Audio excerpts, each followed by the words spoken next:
It's summer 2013, and a team of conservators and researchers converge on the walled city of Famagusta to resume their work in protecting its fragile and neglected wall paintings. This year they moved to the Syrian Quarter, a collection of Eastern Orthodox churches in the northwest corner of the city. Their starting point is the smallest of these, the Armenian Church. The team is led by Michael Walsh, Professor of Art History at Nanyang Technological University in Singapore. Of course, the primary concern is the paintings, the murals of Famagusta, but we've invited scholars to come in and develop ideas on image recognition technology, laser scanning technology, and we're even working on an education component so that what gets done here and what is achieved here eventually trickles down to elementary schools and to the children and the next generation of people who live here. The conservation work is again being led by Werner Schmidt, whose first and foremost task is to stabilize the crumbling frescoes. We can say that about approximately maybe 20% of the painted plasters are heavily detached from the wall. Here we have actually a fragment of the original masonry joints, probably done in the early 14th century, so at the time of construction of the church, is completely suspended. There's a gap behind here, a big gap, and the whole fragment is very, very fragile and really at risk of collapsing. Before work gets underway, a laser scanner is used to produce a 3D image of the church that is accurate to within a fraction of a millimetre.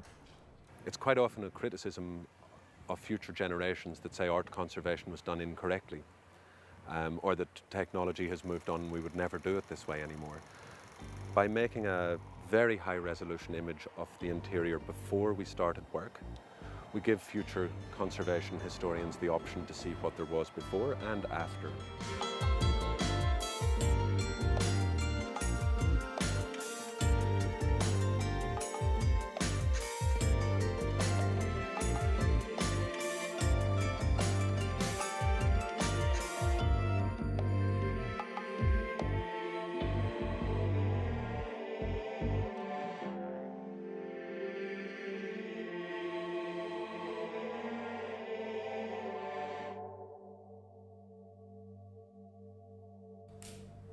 The first and most urgent task for the conservators is to secure areas of the plaster that have come away from the wall. So the stabilization of plasters is done mainly with a so-called injection grout, which is liquid mortar. We also use a very diluted microacrylic emulsion, which is necessary to re-establish cohesion within the original plaster, which is often very weak and crumbling. In this lower area where we are here, it is very important first to seal all the edges of the fragments, which are completely open, in order to allow the introduction of this liquid mortar, which then recreates adhesion of the painted plaster with the stone masonry. Another challenge facing the team is presented by a layer of wax that covers all the paintings in the church. It was applied in the 1930s by the English conservator Monica Bardswell. It's protected the paintings for almost a century, but now needs to be removed. What is the problem of wax is that it always, especially at warm temperatures, remains sticky and has a tendency to absorb whatever dust. So the darkness of this wax layer, also in this case, is more due, most probably, to the absorption not only of dust, but in this case probably also of soot. The conservators will experiment with different techniques and cleaning agents to find the best way to remove the wax. It's also important to know more about the structure of the church. Scientists from Minho University in Portugal have volunteered to carry out a series of tests using highly specialized equipment and a regular hammer.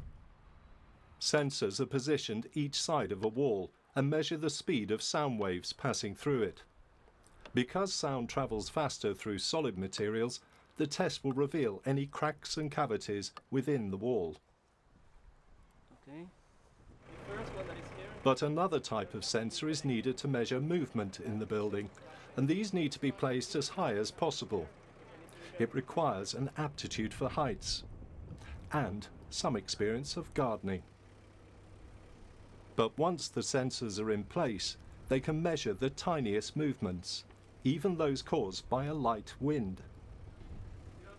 It takes many months to process the results, but the news is positive. While the masonry is not without problems, the thick walls and squat structure make it surprisingly resistant to earthquakes. The church was built in the early 14th century by Famagusta's Armenian community, and its paintings date to the latter half of that century. It was probably part of a monastery, of which there is now no trace, and itself fell into a state of disrepair many centuries ago. There was a French artist called Edmond Duthroy who came here in the late 19th century while Famagusta was still an Ottoman possession and sketched it, which is very, very useful for us because we can see that there was a bell tower. The first of the French photographers who came at the end of the 19th century recorded it, and part of the roof had gone and certainly one of the doors had gone. And then we have a very important visual archive in the Mogapkap archive, which shows the reconstruction work that went on in the church in the 1930s and 40s and 50s actually. In recent decades, the church was used for storage, and so the lower levels of the walls have been whitewashed, obscuring many of the paintings. Here, the haloed heads of saints can be seen peeking above the whitewash. An idea of what lies beneath is contained in just a handful of black and white photographs from the 1930s. Here on the north wall of the church is a nativity scene with shepherds, wise men, and a manger. So in 1974, It was thought that the photograph was the only surviving record of the fresco, but the discovery of a much more recent photograph allows the team to pinpoint the position of the manger. is underneath all the whitewash. It was taken in the 1970s when the church was being lived in. Amidst the coats, calendars, and family portraits, the manger is still just visible. Okay, so if we take a look at the photograph from 1974 and see the line crossing here, it corresponds directly to this line. Exactly. And if we follow it along and then move directly upwards, this should be the position of the crib. Yeah. Very good. The work of removing the lime wash is painstaking and slow. It's difficult to know where to begin. In the end, they decide to clean a smaller panel to demonstrate what might be achieved in time. It would be very easy to miss that there's a painting here at all. Walking into the church, you simply see a large whitewashed wall. The discovery of a photograph taken in the 1930s in the Courtauld Library in London shows us that there should be a St. George and the Dragon here. The first test areas that we've cleaned show that there is. If we assume that this yellow band is the frame, then this is probably the contour of the dragon. You can see that the colours are as vibrant as can be, and you can even see small additional details like the graffitied names and dates of travellers who have been coming through this church for centuries. To help interpret the paintings as they emerge from the whitewash and dirt, the team is joined by Michele Baci, Professor of Medieval Art History at the University of Fribourg. We've invited quite a wide range of experts to work with us this summer, simply realising that we're almost certain to uncover stuff that we just don't know what it is. Yes, the removal of the whitewash and the restoration will give us the opportunity to get an idea of the original colors, which are very distinctive for Famagusta. And even if we have the black and white picture of this, it's black and white. We have no knowledge of we the have colour. no knowledge of color. Yeah. Whatever lessons are learnt in the Armenian Church will also be put to use in conserving paintings in the nearby church of St. Anne. St. Anne's, or Santa Anna, is a fairly typical Gothic structure dating to the 14th century, which is the period in which so many of Famagusta's churches were built. We feel fairly sure that it is St. Anne's because the Ghibellino siege map of 1572 marks it clearly as such. It's clear that it wasn't supposed to be a standalone building. There are architectural features like staircases on the exterior that go nowhere, doors on the interior at gallery level that currently go to a window, that suggest that the building was connected to a complex of sorts.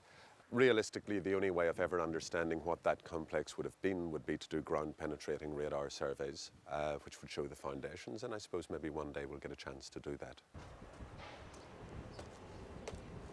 Werner arrives at St. Anne's to begin assessing the state of the paintings. Working from photographs, he produces a thorough survey of the frescoes. Disturbingly, the areas in red indicate where the plaster is detached from the wall.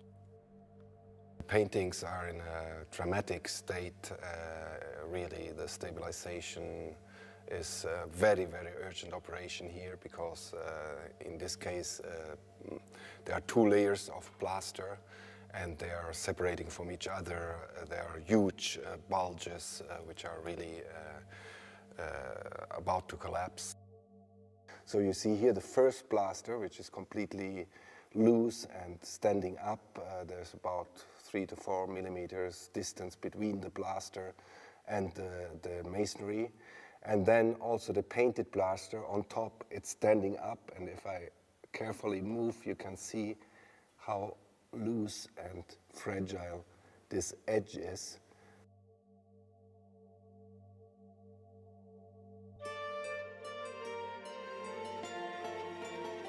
Originally a Latin church, St. Anne's was later used by Famagusta's Maronite community, but fell into disuse many centuries ago. Like the Armenian church, it's been used for storage, and the walls daubed with limewash.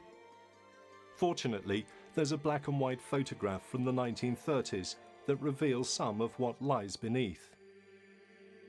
With this photograph, we've no reference, we've no architectural reference, so we're not quite sure where it starts and where it finishes and where the uppermost part is and the lowermost part is, but we know where things are in relation to one another. We can just see a small fragment of the descent from the cross. Then we can see the entombment quite well, and we're very fortunate because Bardswell took a detail of that same image. So we can see quite clearly what we're going after. And then the panels continue with the death of the Virgin, and then we drop a level. Starting here, we start with a bishop, we see Christ in the temple, and we see the baptism. So we get an idea. Well, we certainly, more than anything else, we get the idea that what we're going after is substantial. Stabilizing the plaster and removing the layer of whitewash is a huge undertaking, but there are also reasons to be hopeful. There's one little fragment that peeks out at the very, very top of the second register. It's just a small area that didn't get covered in whitewash.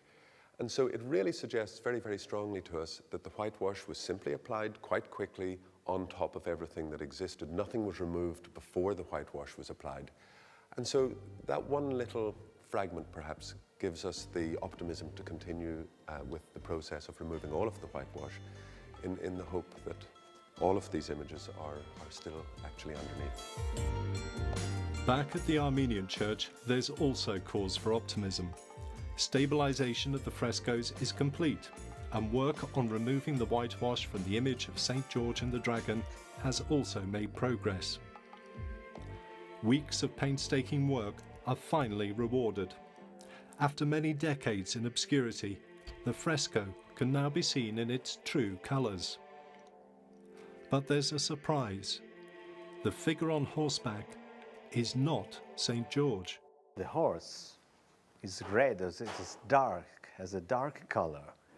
This rules out the identification with St. George. It is much more probable that it represented St. Theodore, an important saint from Armenian tradition.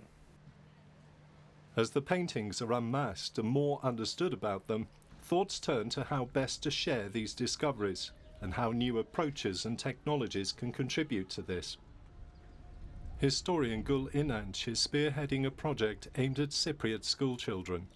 She's produced a series of imaginative workbooks that are being used in local schools to celebrate and instill respect for Famagusta's diverse cultural heritage. To the same end, students in Singapore have produced an animated film. Baba, your lunch is here.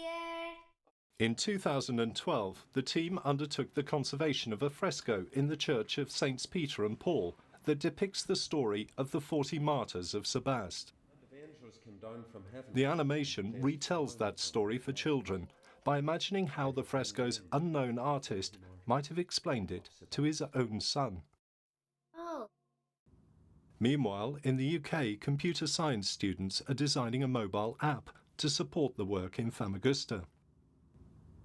Led by Duncan Rowland, the project explores the use of image recognition technologies to identify frescoes and then augment them with text, sounds and images, for example by showing how the frescoes looked before they were cleaned. So you can basically hold up your phone or device to the image and then be able to click on the image to see the process of it before the process of it being restored, and obviously the finished result when it's completed. And then obviously you can have it so you can click on history and find out more information about that piece you're looking at. It's summer 2014 and the team has returned to Famagusta, bringing reinforcements with them.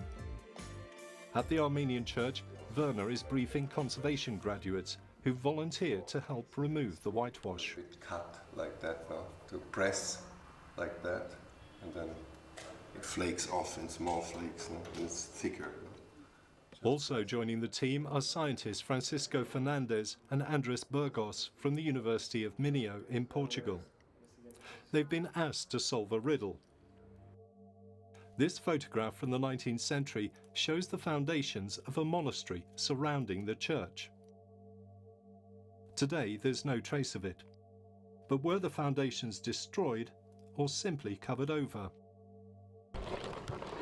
Rather than disturb the earth around the church, the scientists use ground-penetrating radar to seek out the foundations. The device sends an electromagnetic pulse into the ground and then detects signals that are reflected back by buried objects. On their return to Portugal, the results are carefully analysed and pieced together. The final result, a map that reveals that the foundations have survived, mostly intact, hidden below ground.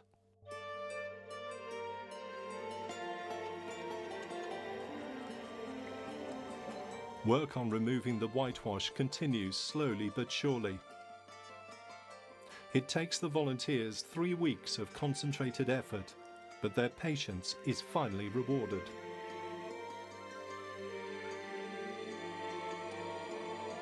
From behind the limewash emerges a fresco depicting 2 figures. On the left, Saint Paraskevi, and alongside her, Saint Helena. At the Church of St. Anne, stabilization of the plaster is almost complete and ensures the future survival of those paintings that remain visible. The success of whitewash removal at the Armenian Church also demonstrates that many more of the paintings might yet be recovered. But there's a much bigger problem to solve. Beneath the whitewash is a thick layer of cement plaster. It extends across the north and south walls to a height of 3 meters and covers most of the frescoes in the lower register. It was applied on an already heavily deteriorated and fragile surface of painting. So if we see the cement, how well it is adhering here to the stone portal, the surface of the limestone, it's absolutely one body. It's almost impossible to remove it. Werner will attempt to remove small portions of the cement layer as a test, but there seems little hope that the frescoes can be rescued. Everything we've done so far suggests that whitewash removal is actually quite attainable. Under cement, no. There's nothing so far to suggest we can get access to them. It's hard to contemplate that these paintings may have been lost forever.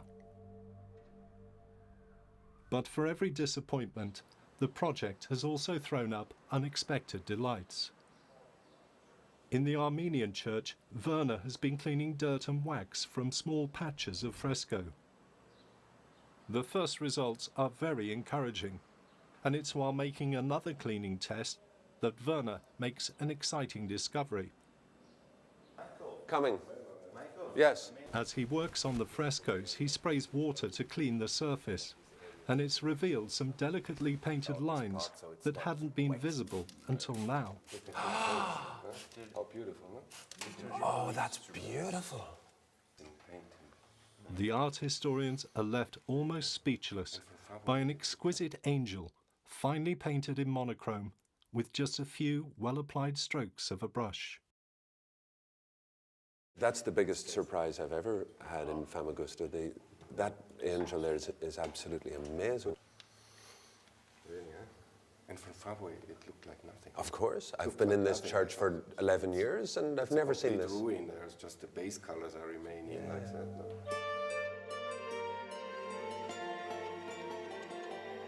Well, what's just emerged is the most wonderful, delicate, sophisticated angel.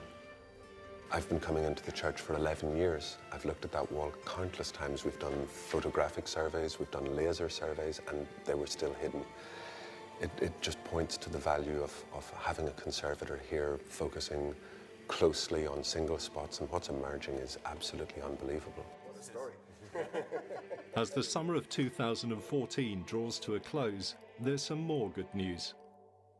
The first attempts at removing the thick layer of cement plaster in St. Anne's have been surprisingly successful. There may yet be a way to save these lost frescoes. The team is already planning next year's programme of work, but for now, it's time to pack up. As they prepare to leave, they do so in the knowledge that the paintings are safer, better understood, and more widely appreciated than they have been in decades. Now rescued from decay and obscurity, their future looks much brighter.